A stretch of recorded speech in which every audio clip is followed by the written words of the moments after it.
오늘 우리에게 주시는 하나님의 말씀 마태복음 26장 36절에서 42절까지만 보겠습니다. 마태복음 26장 36절에서 42절까지입니다. 36절 제가 읽겠습니다. 그때 예수님께서 제자들과 함께 겟셋마네라고 불리는 곳으로 가셨습니다. 예수님께서 제자들에게 말씀하셨습니다. 내가 저기에 가서 기도하는 동안 여기 앉아 있어라. 그리고 베드로와 세베대와 그를 데리고 가셨습니다. 예수님께서는 매우 의심하시며 괴로워하고 계셨다. 예수님께서는 세 제자에게 말씀하셨습니다. 내 마음이 괴로워 죽을 지경이다. 여기서 머무르며 나와 함께 깨어 있어라. 그리고 나서 약간 떨어진 곳으로 가서 얼굴을 땅에 대고 기도하셨습니다. 나의 아버지, 할 수만 있다면 제게서 이 잔을 지나가게 해 주십시오. 그러나 내 뜻대로 하지 마시고 아버지 뜻대로 하시기를 원합니다. 기도하신 후 제자들에게 오셔서 제자들이 자고 있는 것을 보시고 베드로에게 말씀하셨습니다. 너희들은 한 시간도 나와 함께 깨어 있을 수 없느냐? 깨어서 너희가 시험에 빠지지 않도록 기도하여라. 영은 원하지만 육체가 약하구나. 같이 읽겠습니다. 예수님께서 다시 가셔서 두 번째 기도를 하셨습니다. 나의 아버지여, 이것이 제게서 지나갈 수 없고 제가 마셔야만 한다면 아버지의 뜻대로 되기를 기도합니다. 아멘. 예, 자리에 앉으시기 바랍니다. 오늘 하나님의 말씀은 두 가지 부탁을 여러분에게 드리면서 시작하고자 해요. 첫 번째 부탁, 여러분 우크라이나를 위해서 여러분 계속해서 쉬지 않고 기도해 주시길 부탁을 드려요. 특별히 우리 우크라이나에 계시는 최하영 선교사님, 지금은 가 계시지는 않지만 최하영 선교사님 네 분을 위해서 기도해 주시고 또 우크라이나에 있는 특별히 그리스도인들을 위해서 기도해 주시길 바랍니다. 여러분 잘 아실 겁니다. 우크라이나가 원래 소비에트 연방국에 있었던 나라 아닙니까? 지금은 독립했는데 그곳에 러시아 정교회 그리고 우크라이나 정교회가 카톨릭의 한 분파입니다. 그곳에 오랜 세월 동안 이렇게 지배를 해왔었거든요. 의식과 전통 중심의 종교인데 생명이 거의 없어요. 그곳에 가서 이제 선교사님들이 가서 복음을 전하면서 그들의 영혼을 깨우고 있다고요. 지난 몇 년 동안 우크라이나에 많은 교회들이 세워졌다고 그래요. 그리고 하나님께로 돌아오는 일들이 있었는데 그래서 복음 그래도 우크라이나는 복음만을 전하는 성경 중심의 이 사역자들이 그래도 아직도 소수입니다. 그런데 여러분 아시죠? 지금 선교사님들이 소속된 나라에서 그 지침을 내리지 않습니까? 우크라이나에서 나오라고. 그래서 우리가 알고 있는 최하영 선교사님도 그곳에서 짐도 챙기지 못한 채로 나왔습니다. 지금 소수만 아주 극소수의 선교사님들은 그곳에 남아있기도 해요. 그런데 대부분의 이제 교회들 가운데 사역자들은 선교사님들이 각국으로 돌아왔으니까 이 교회만 남은 거예요. 그리고 그곳에는 이제 성도들이 목자 없는 양처럼 그렇게 지나고 있는 상황입니다. 최영 선교사님 여기 계실 때에도 성도들이 포탄 떨어지는 거, 불타고 있는 거, 교회 옆에 타고 있는 건물을 찍어서 선교사님에게 보내더라고요. 우리 선교사님 사모님은 호텔에 자다가 밖으로 튀어나왔어요. 포탄 떨어진다고. 얼마나 스트레스를 받고 있던지 지금 미국에서 호텔에 주무시고 계시면서도 지금 포탄 떨어진다고 자다가 갑자기 튀어나오시는 거예요. 우크라이나에 위해서 기도해 주시고 특별히 우크라이나에 있는 교회들 가운데 이 목사님들, 선교사님들이 없이 이제 홀로 남아서 신앙생활하는 우리 성도님들을 위해서 기도해 주시길 부탁을 드립니다. 두 번째 부탁이 있습니다. 깨어있기 위해서 예스라라는 부탁을 말씀드리고 싶어요. 우리가 다 이제 좀 느끼고 있을 겁니다. 주님의 재림이 정말 가까워오고 있다는 거예요. 주님의 재림이 가까울 때 성경에 보면 참 주님이 감사하게도 여러 징조들을 말씀하셨잖아요. 성경에 나오는 여러 징조 가운데 최근에 아주 일치하는 징조들이 있어요. 여러분 아실 겁니다. 저는 종말론 설교 잘 하지 않는다는 거. 그럼에도 불구하고 이 종말이 가까웠구나 이것을 쉽게 우리가 느낄 수 있습니다. 그 중에 하나 말세에 가까워지면 많은 사람이 빨리 왕래하면서 지식이 더해진다고 그랬어요. 다니엘서 12장 4절에 보면 다니엘아 마지막 때까지 이 말을 간수하고 이 글을 봉합하라. 많은 사람이 빨리 왕래하며 지식이 더하리라. 과거에는 학자들도 이 말씀이 어떻게 해석돼야 되는가 해서 상당히 곤란스러워했습니다. 그런데 요즘에는 이제 대부분의 학자들이 다 동의하고 또 다 같이 한 주장을 펴죠.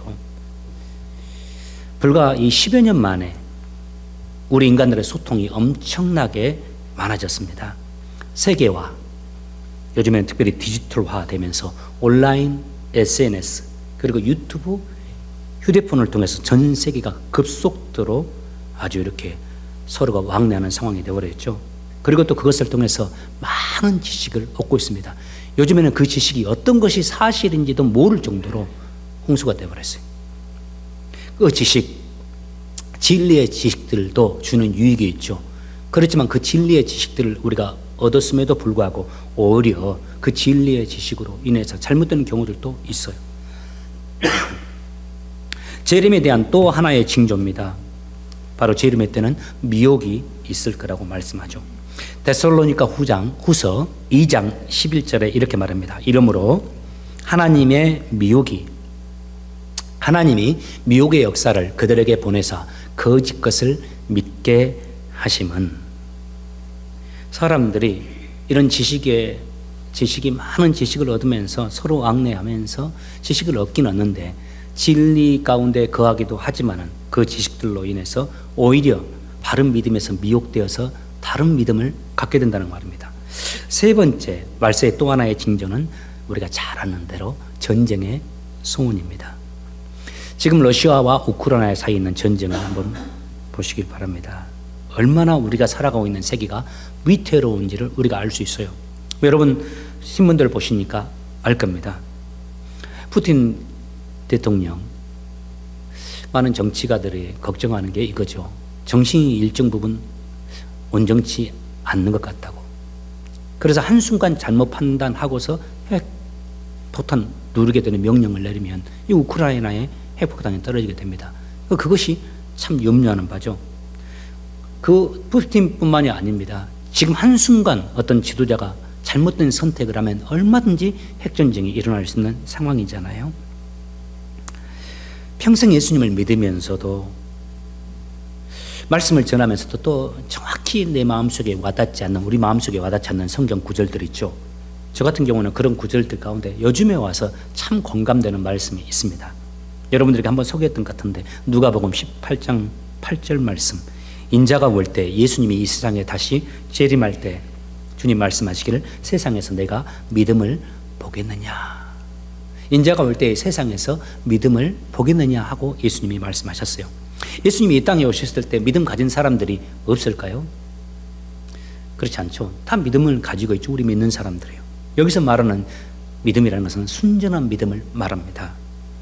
마지막 때가 가까울수록 사람들의 마음이 완고해지고 자기 소견대로 옳은 대로의 믿음을 가지면서 하나님이 기뻐하시는 순전한 믿음을 가진 사람들이 찾기 힘들 거다, 그런 드물 거다, 이 말씀을 예수님이 하셨어요. 저는 정말 예수님이 오실 때가 가까웠다고 생각해요.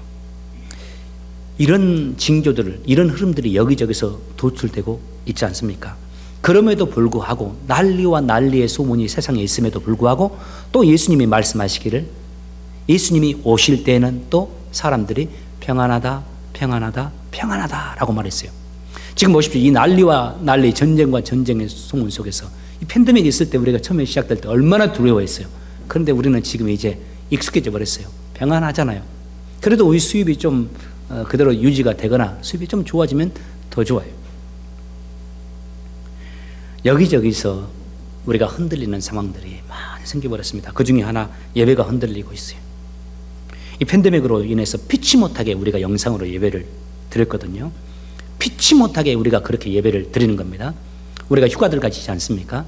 휴가들 가는데 피치 못하게 우리가 본교에서 예배를 드리지 못하지만 주변에 있는 휴가지에 가서 예배를 드리는 거, 그리고 혹은 주변에 있는 교회를 못 가더라도 가족끼리 함께 모여서 미리 가장들이 준비했다가, 혹은 남편이 좀 믿음이 부족하면 와이프가 준비를 했다가 또 말씀을 전하고, 또 아이들한테 너 작게 기도 한 번 해 준비하게 해서 써서 읽더라도 그렇게 피치 못하게 예배를 드리는 것은 괜찮아요.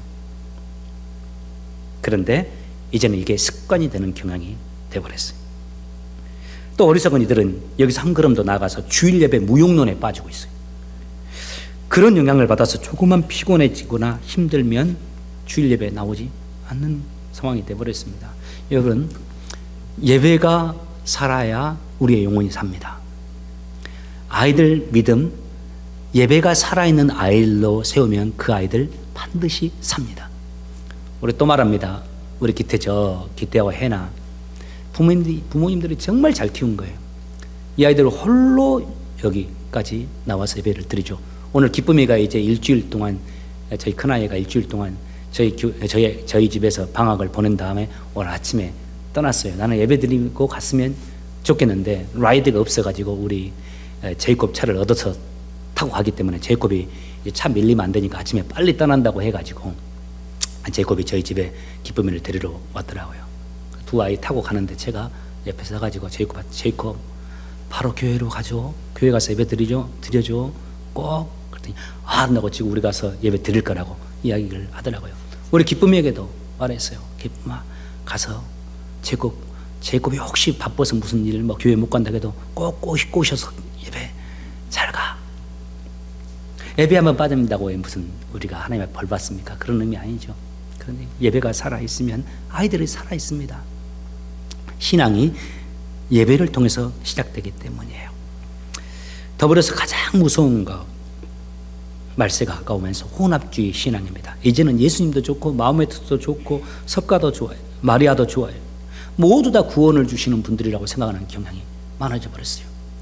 목사도 좋고 스님도 좋고 신부도 좋고 그런 상황이 되어버렸다고요. 오직 예수, 이거 너무 진보한 신앙이 됩니다. 근본주의자들은 하는 말이라고요. 오직 말씀, 하나님께 엎드림, 하나님께 나를 드리면서 드리는 예배, 이거 아주 진부하고 구시대적인 혹은 저급한 신앙으로 치부되고 있어요. 이 데살로니가 후서 2장 11절 말씀 앞에서 읽어드린 대로 마지막 때는 사람들이 미혹된다고 그랬어요. 믿음을 가진 사람들이 미혹된다고요. 문화와 사상과 신학을 통해서 아주 교묘하게 마귀가 마지막 때는 역사할 겁니다. 주님께서 이런 징조들을 통해서 말세가 가까웠음을 우리에게 말씀하고 있어요. 우리 그리스도인들이 이것을 사인으로 받을 수 있어야 합니다. 우리가 워낙 종말론에 대한 과거의 잘못된 이야기들을 많이 들었기 때문에 말세가 가까웠다 하면은 과거에는 두려운 마음도 있었는데 지금은 그냥 완전히 이렇게 편안하게 돼버렸어요. 지금 한번 보시기 바랍니다. 성경을 읽으면서도 이제 정말 주님 오실 때가 가까웠나, 이 생각을 우리가 가질 필요가 있어요. 저는 주님이 정말 강하게 우리에게 말씀해 주고 있다고 생각해요. 여러분과 공감하실 겁니다. 우리가 지금까지 예수 믿으면서 살아오면서 이렇게 여러 부분에서 성경의 말씀, 말세의 징조가 나타나는 적이 있었나요? 정말 그리스도인에게, 우리들에게 하나님께서 말씀하시되 아주 강하게 깨어있으라고 말씀하고 계시는 거예요. 그런데 아이러니하게도 지금 현재의 상황은 특히 팬데믹을 통해서 우리는 더 영적으로 무너질 수도, 그리고 세상은 너무나도 발전되어서 빨리 왕래면서 많은 지식을 얻는데 오히려 그 지식으로 인해서 듣긴 듣지만 하나님을 신실하게 섬기고 사랑하고 하나님을 경외하고 하나님께 영광 돌리는 이것은 우리들에게 더 무너져 버렸다고요. 이럴 때일수록 저희들이 더 정신을 차리길 바라고 마음을 겸비해서 하나님 앞에 서 있기를 바라고 겸손히 행하면서 하루하루의 삶을 살고 예수님의 제자로서 주님께서 내게 주신 삶을 아름답게 살아가길 원해요. 오늘 이것을 위해서 저는 여러분과 꼭 한 가지 말씀을 나누고 싶어요. 변질되지 않고 미혹당하지 않고 주님 언제 오실지 몰라도 주님 앞에 신실한 모습으로 살아가면서 주님의 재림에 참여할 수 있는 사람이 되기 위해서 이 말씀을 드리고 싶어요. 이렇게 살자고요. 바로 성공보다 승리를 소망하며 살아가자고요. 성공보다 승리를 소망하며 살자는 말입니다. 요한계시록 21장 7절 말씀에 이렇게 말합니다. 승리한 자들은 누구나 다 이것을 받을 것이며 나는 그의 하나님이 되고 그는 나의 아들이 될 것이다. 요한계시록 2장 7절에서도 이렇게 말합니다. 귀 있는 자는 성령께서 교회에게 하시는 말씀을 잘 들으라. 승리하는 자에게 하나님의 동산에 있는 생명나무의 열매를 먹게 할 것이다. 주님께서 이 땅에 오실 때 승리한 자들에게 생명나무의 열매를 먹게 하시겠다는 말씀을 우리에게 합니다. 그런데 여기서 우리가 한 가지 조심해야 될 바가 있습니다. 성공과 승리를 혼동해서는 안 됩니다. 성공과 승리는 다릅니다. 성공은 내 뜻을 이루는 것이지만 승리는 하나님의 뜻을 이루는 겁니다. 내 삶 속에서 내가 누군가를 미워하는 마음이 들어요. 또 누군가와 갈등의 상황이 있어요.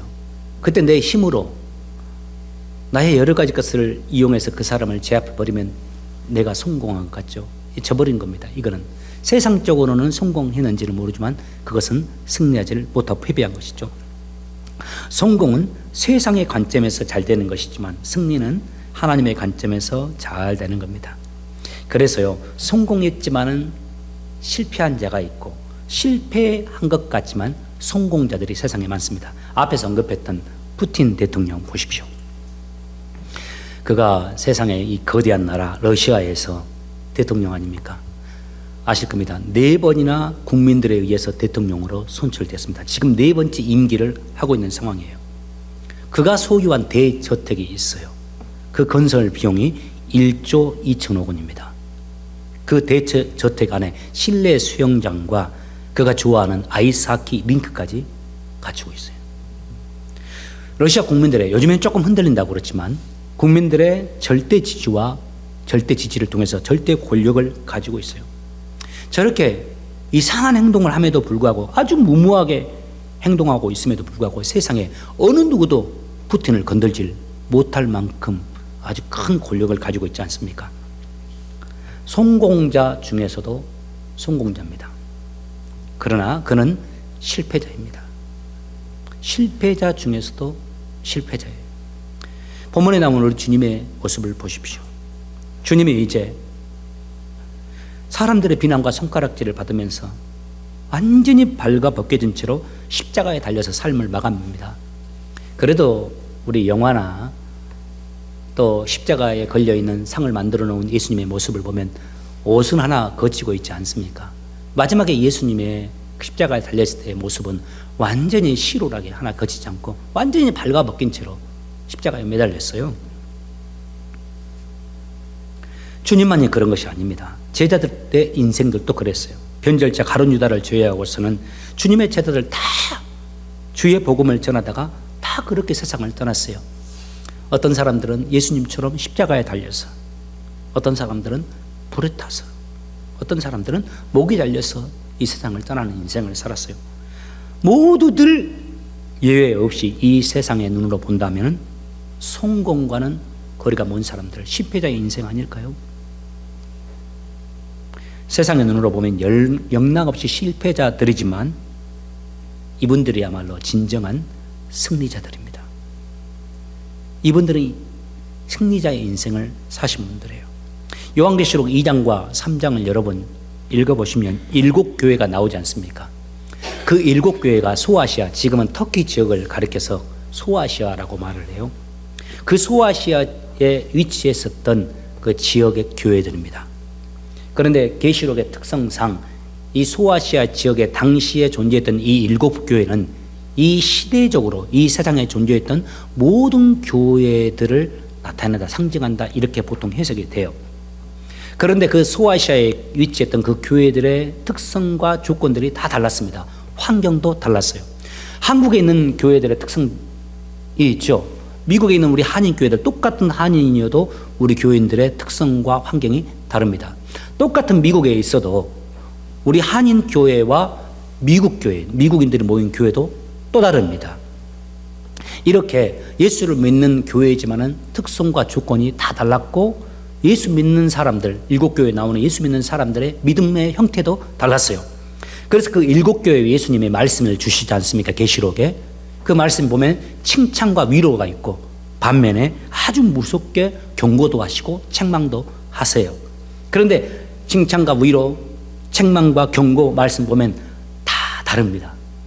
내용이 다 달라요. 그 교회에 맞게끔, 그 교회에 맞는 위로의 말씀도 주시고 그 교회에 맞는 또 경고의 말씀도 주세요. 그런데 이 7교회들 가운데 공통적으로 이 7교회 모든 교회들에게 똑같이 주시는 말씀이 있어요. 보시겠습니까? 에베소 교회에게 주시는 말씀, 요한계시록 2장 7절 말씀. 귀 있는 자는 성령께서 교회에게 하시는 말씀을 잘 들으라. 승리하는 자에게 하나님의 동산에 있는 생명나무의 열매를 먹게 하겠다. 에베소 교회에게 주시는 말씀. 두 번째, 서머나 교회에게 주시는 말씀, 계시록 2장 11절. 귀 있는 자는 성령께서 교회에게 하시는 말씀을 잘 들으라. 승리하는 자에게는 숨겨진 만나와 흰 돌을 줄 것이다. 세 번째, 두아디라 교회, 계시록 2장 26절 말씀. 마지막까지 내 뜻대로 행하고 승리하는 자에게는 모든 나라를 다스릴 권세를 줄 것이다. 네 번째, 사대교회, 계시록 3장 5절 말씀. 승리하는 자는 그들처럼 흰옷을 입을 것이며 나는 생명책에서 그의 이름을 지우지 않고 아버지와 천사들 앞에서 내게 속한 자라고 분명히 내가 말할 것이다. 빌라델피아 교회 3장 12절 말씀. 승리하는 자에게는 하나님의 성전 기둥이 되게 할 것이다. 그는 결코 성전을 떠나지 않게 될 것이다. 라오디아 교회 3장 21절 말씀. 내가 승리한 후 내 아버지의 보좌 곁에 앉은 것처럼 승리하는 자는 내 보좌 곁에 앉게 될 것이다. 승리하는 자, 승리하는 자, 승리하는 자. The one who is victorious, the one who is victorious. 계속적으로 7번을 주님이 말씀하세요. 승리하는 자가 되라고요. 주님은 우리가 성공자가 아닌 승리자가 되기를 원하십니다. 그 승리하는 자들에게 하나님의 나라, 당신의 나라를 유업으로 주실 거라고 말씀하고 그 나라에 있는 생명나무 열매를 먹게 하시라고, 그 나라를 다스릴 권세를 주신다고. 특별히 저는 이 승리하는 자에게 약속된 말씀 가운데 참 위로가 되는 말씀이, 사람마다 다 다를 건데 제게는 참 좋은 말씀. 승리하는 자는 3장 12절 말씀에 성전 기둥이 되게 할 것이다. 그래서 하나님의 성전에서 영원히 거하게 할 것이며 나의 보좌 옆에 앉게 하실 거다. 나는 이것만 내게 이루어진다면 모든 거 다 끝날 것 같아요.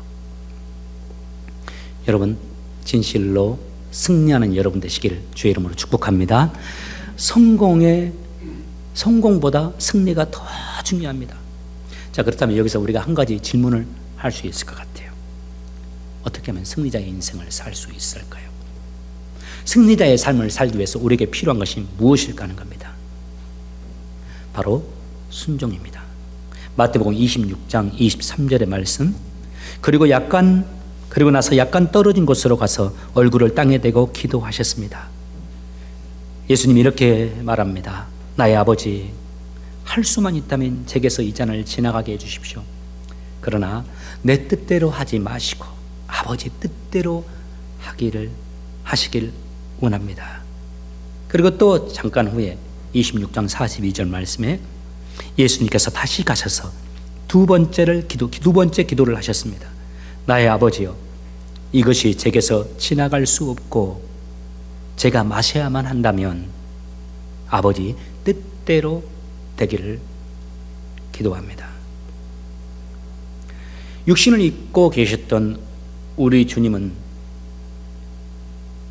십자가를 바로 지기 전날에 십자가의 고통이 어떤 고통인지를 잘 아셨기 때문에 그 전날 밤, 잡히시기 전날 밤 갈등하고 그 십자가를 질 것인가 말 것인가를 놓고서 몸부림치고 계시는 장면이에요. 그때 주님이 말씀하시기를 아버지, 할 수만 있다면 이 잔 십자가를 많이 바랍니다. 이 고난의 잔 십자가를 피할 수 있기를 원합니다. 할 수만 있다면 우리 주님이 이 고난의 잔을 피하고 싶어 해요. 그러나 우리가 아시다시피 반드시 주님은 그 십자가를 져야만 했습니다. 왜냐하면 그것은 하나님 아버지께서 예수님을 이 땅에 보내신 이유였고 뜻이었기 때문입니다. 또 주님께서 스스로 자원해서 아기의 모습으로 이 땅에 오신 목적이기도 했어요. 만약 승리보다 성공이 앞섰다면 우리 주님은 십자가 짓지 않으실 겁니다. 다른 방법을 찾았을 거예요. 정의와 공의로운 세상을 주장하면서 로마를 물리쳐버리고 이스라엘을 독립시켜서 이스라엘의 왕이 되어지고 이스라엘을 통해서 온 세상을 통치했을 겁니다. 그런데 그것은 하나님 아버지의 뜻이 아니었어요. 하나님 아버지의 뜻은 이거였습니다. 피였습니다. 피, 아들의 피. 하나님 아버지의 뜻은 십자가의 보혈이었어요. 그 보혈로 세상을 구원하고자 하신 것이 하나님 아버지의 뜻이었어요. 결국 우리 주님이 그 아버지의 뜻에 순종합니다. 온전히 내어놓습니다. 그리고 십자가에서 운명하신 직전에 다 이루었다고, 나를 향하신, 당신을 향하신 아버지의 뜻에 온전히 순종하고 그 뜻을 다 이루었다고 하시면서 운명하세요. 그리고 3일 만에 부활하시고 하나님 우편에 앉으시고 이제는 온 세상을 다스리시는 왕이 되셨어요. 그리고 마귀의 손아귀에서 우리를 구원해 내셨고 예수님이 순종하심으로 온전한 승리자가 된 것입니다. 약 7년 전입니다. 우리 교회와 함께 동역하고 있는 키르기스탄에 있는 홍승빈 선교사님, 그제도 또 저하고 통화를 카톡을 주고받으면서 안부를 전했습니다만 그것도 우크라이나가 가까운 곳에 있습니다. 그래서 여러분 꼭 기도해 주시기 바랍니다. 그 홍승빈 선교사님이 안식년을 미국에서 1년 보내고 이제 돌아가기 전에 잠깐 우리 교회에 들려서 우리가 교제 듣고 말씀을 전했을 때가 있을 겁니다. 그때 한 4일 있었던 것 같아요. 이제 주일이 되었는데 토요일날 저녁에 제가 대화를 나누다가 사모님께 여쭈었어요. 사모님, 이제 1년의 안식년 과정을 마치고 키르기스탄으로 다시 돌아가는데 사모님 솔직히 어떠세요? 키르기스탄으로 돌아가고 싶으세요? 사모님이 약간 슬픈 표정을 지으시면서 이렇게 말씀하시다. 목사님, 저 솔직히 가고 싶지 않아요. 그곳에 돌아갈 생각을 하니까 가슴이 너무 답답해요. 다음 주에 돌아갈 분이 2주 후에 그 이름은 또 안 밝히겠습니다. 우크라이나 선교사님 저희 교회 방문하셨지 않습니까? 2주 전에 우리 교회 방문하셔서 말씀 전하신 선교사님. 이번에도 이제 우크라이나에서 남아오셨지만 그 선교사님 사모님에게 제가 동일한 질문을 했어요. 사모님 이제 돌아가실 텐데요. 돌아가고 싶으십니까? 그랬더니 홍성민 선교사님 사모님과 동일한 말씀하시더라고요. 좀 더 셌어요. 목사님, 저는 돌아가면 죽을 것 같아요. 진짜 가기 싫어요. 그 이유가 가서 포탄 맞고 죽을 거라 말하는 거예요. 그 성도들 때문에 자기는 죽을 것 같아요. 너무 성도들하고 힘들어서 또 가서 성도들과 함께 살아간다 생각하니까 자기가 병이 나서 돌아볼 것 같아요.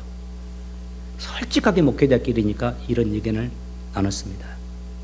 그런데 아이러니하게도요, 사모님이 지금 하루라도 우크라이나 빨리 들어가려고 여러 가지 방도를 찾고 계시는 중이에요. 합법적으로 갈 수 있는 방법이 무엇인가? 자, 질문입니다, 여러분. 도대체 왜 이 두 분은 이러실까요? 가고 싶지 않은데 왜 간다고 하는 걸까요? 그곳에 있는 성도들이 사랑스러워서요? 너무나도? 그곳에 있는 성도들이 자신들을 너무 좋아해서요? 심령의 영혼에 대한 사랑이 막 넘쳐서요? 그곳에 가면 그곳에서 예배 드리면 은혜가 넘치고 감동이 넘쳐서요? 그럴 수도 있지만 선교사님들에게 여쭤보십시오. 많은 선교사님들의 대부분의 선교사님들의 현실은 그러지 못합니다. 영혼들이 돌아올 때 기쁨은 있겠지만 그럴 때도 있지만 항상 그런 것은 아닙니다. 오히려 섬기는 교회, 선교하고 있는 교회의 지체들에게 비난을 받기도 하고, 왜 더 유능하지 못하냐고, 왜 더 설교하지 못하냐고, 왜 더 우리를 잘 이끌지 못하냐고, 작은 실수에도 비난을 받고 갈등하고 어려움을 겪기도 해요. 그런데 여러분, 왜 이 두 사모님은 다시 돌아가려고 하는 걸까요?